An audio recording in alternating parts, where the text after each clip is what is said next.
Շնորհակալ եմ Արցախի Հանրապետության հարգարժան նախագահ, Արցախի ազգային ժողովի հարգարժան նախագահ, սիրելի բարեկամներ, նախ ուզում եմ շնորհավորել բոլորիս մեզ համար չափազանց կարևոր այս տոնի կապակցությամբ եւ կարծում եմ այսօր այս խնդիրների քննարկումը հենց այսօր դեկտեմբերի 10-ին պատահական չէ, որովհետև անհնարին է նման խնդիրներ լուծել առանց ինստիտուցիոնալ հարցերի վերաբերյալ հստակ պատկերացում ունենալու, որի հիմքում նաև որպես կանոն միշտ սահմանադրություն ունի։ Իրավիճակի գնահատումը չափազանց կարևոր է, թեև վստահ եմ բոլորի համար դժվար չի գնահատել այսօրվա իրավիճակը։ Այնուամենայնիվ արձանագրենք դրանք, որովհետև դրանք ունեն նաև կարևոր ազդեցություն խնդիրների լուծման վրա։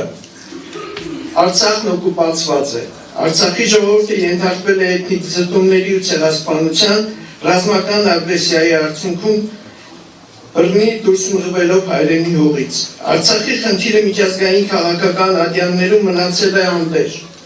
Հայաստանի իշխանությունները Արցախի անվտանգության երաշխավորից վերածվել են հակաարցախյան ճակատի առաջատարի, նպատակ ունենալով մոռացության տալ Արցախը եւ այն դարձնել մանրադրամ իրենց կասկածելի նպատակներին հասնելու համար։ Միջազգային իրավունքի կոպիտ ոտնահարման առանց հակամարտության գլխավոր կողմի Արցախի համաձայնության լուծարվել է ԵՀԿ Մինսկի խումբը։ Հայրենազրկվելով Արցախի ժողովուրդն ունեցել է մարդկային, նյութական, բարոյահոգեբանական ծանր կորուստներ։ Ադրբեջանի հետ նախաստորագրված համաձայնագրով Հայաստանը պարտավորվել է հետ վերցնել արդարադատության միջազգային ատյաններում հարուցված գործերը։ Ադրբեջանը Հայաստանի Հանրապետությունից պահանջում է փոխել սահմանադրություն եւ ընդունել 300,000 ադրբեջանցի փախստականների։ Հայաստանը միջազգային հարաբերություններում այսօր չունի քաղաքական գործիքներ կիրառելու համար իշխանապետության։ Նոր աշխարհակարգի ձևավորման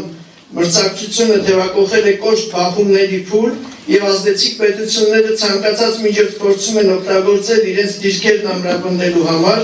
անգամ խախտելով օրինականությունում ձևավորված ավանդույթները։ Այդուհանդերձ վերադարձն այլընտրանք չունի։ Իհարկե առանցին անձին խմբեր կազմակերպություններ փորձում են հնարավորինս ծառայել այդ նպատակին։ Մասնավորապես քիչ առաջ Արմինե Ալեքսանյանը խոսեց Վարդան Օսկանյանի գլխավորած հանձնախմբի աշխատանքների մասին։ Կարևոր է, որ նման քայլեր կան, նման նախաձեռնություններ կան։ Սակայն ակնհայտ է նաև, որ նման բարդ իրավիճակում այդ տարանջատված ջանքերը բավարար չեն հաջողության համար։ Անհրաժեշտ է համախմբել այդ ջանքերը գործադրողներին, աջակցել նրանց, լրացնել այլ կառույցներով, համակարգել աշխատանքը։ Մենք չպետք է մոռանանք ցեղասպանության ճանաչման հետ կապված փորձը։ Փառք ու պատիվ նրանց, ովքեր առանցին հաջողություններ են արձանագրել այս հարցում, բայց չպետք է մոռանալ, որ գլխավոր նպատակը իրագործված չէ, ու թեև խնդիրները տարբեր են, սակայն ակնհայտ է, որ կարելի է օգտակար հետևություններ անել։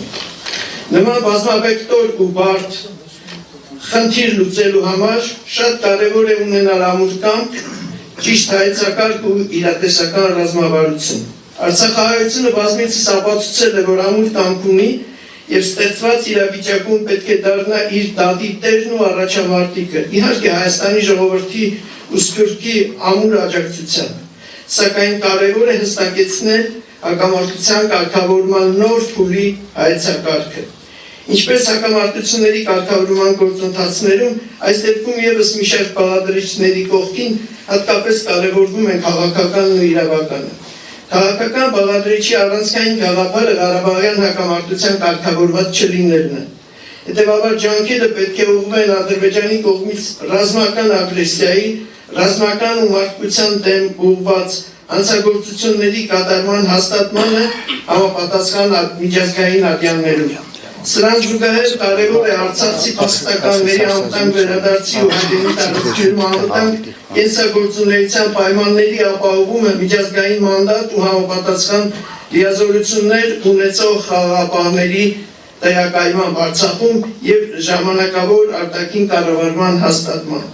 Չափազանց կարևոր է, որ շարունակաբար արձանագրվի, որ փախստականների խնդիրն առաջացել է խաղաղ պայմաններում Արցախի ժողովրդի ինքնորոշման իրավունքի իրացման ընթացքում ԵԱՀԿ հովանու ներքո բանակցությունների գործընթացի խափանման միջոցով։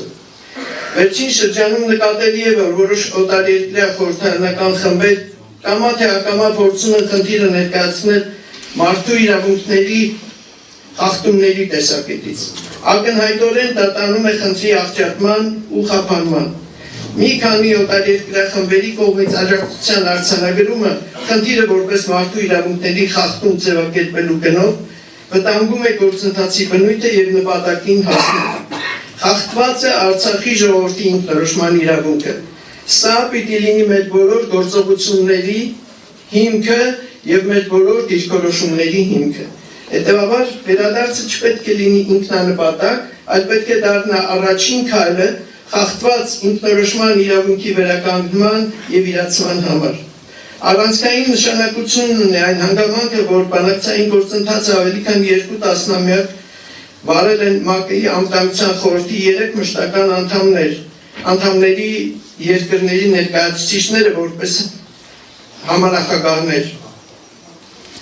Համանախագահ երկրները որպես անվտանգության խորհրդի 5 մշտական անդամներից 3-ը պատասխանատվություն են կրում ՄԱԿ-ի կանոնադրության միջազգային իրավունքի այլ հիմնարար փաստաթղթերի կոպիտ ոտնահարումների համար եւ պարտավոր են արձագանքել դրանց։ Նրանք բազմաթիվ փաստաթղթեր են ընդունել, որոնցով 2007 թվականից մինչև 2021 թվականը փաստել են, որ Լեռնային Ղարաբաղի հակամարտությունը ինքնորոշման հակամարտություն է, որը պետք է լուծվի ինքնորոշման իրավունքի հիման վրա։ Այս ամենը բազմիցս հաստատել են ՄԱԿ-ի, Եվրամիության, Եվրոպայի խորհրդի պատասխանատուները։ Ռազմական ու մարդկության դեմ կատարված հանցագործությունների մասին արձանագրումներ են ունեցել տարբեր միջազգային կազմակերպություններ ու մասնագիտական միջազգային միավորումներ։ Տարբեր խմբեր ու անհատներ զբաղվել են Ադրբեջանի հանցագործությունների վերաբերյալ փաստահավաք գործունեությամբ։ Բացառիկ նշանակություն ունի այդ աշխատանքների համակարգումը, փաստական նյութի վերլուծությունն ու դասակարգումը, արխիվացումը համապատասխան միջազգային հաստատություններ ներկայացնելու համար։ Միջազգային իրավունքի հիման վրա վերադարձի իրավունքի իրացումը նույնպես իրավաքաղաքական հայեցակարգի կարևոր հատվածներից մեկն է։ Խնդրի արկայությունն ու լուծման անհրաժեշտությունը փաստել են Եվրոպական խորհրդարանի բանաձևերը, Արդարադատության միջազգային դատարանի 2023 թվականի նոյեմբերի որոշումը, որով Ադրբեջանին պարտավորեցվում էր ապահովել բոլոր արցախահայերի անվտանգ, անարգել եւ արագ վերադարձը։ Այս ձևակերպումները փախստականների իրենց բնակության վայրեր վերադառնելու մասին միջազգային իրավունքի նորմերի կիրառումը իրական արդյունք կարող է տալ միայն Արցախում միջազգային խաղաղապահ ուժերի տեղակայման պարագայում եւ հետագայում Արցախի ժողովրդի ինքնորոշման իրավունքի իրացման դեպքում։ Հակառակ դեպքում վերադարձը կարող է վերածվել ևս մեկ աղետի ու կամավոր արտագաղթի ադրբեջանական իշխանությունների ճնշումների ներքո։ Վերադարձի խնդրի հետ անմիջականորեն կապված է Արցախի ռազմական ու քաղաքական ղեկավարության Բաքվում պահվող հատվածի վերադարձի խնդիրը, որը նույնպես արձարծվում է նշված փաստաթղթերում։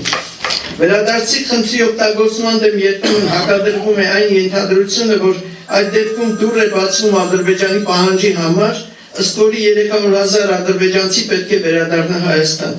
Ակնհայտորեն սա շահարկում է, քանի որ Ադրբեջանից Հայաստան փախստականների վերադարձը համադրելի է ոչ թե արցախահայերի վերադարձի հետ, այլ հակամարտության սկզբում 80-ականների վերջին ու 90-ականների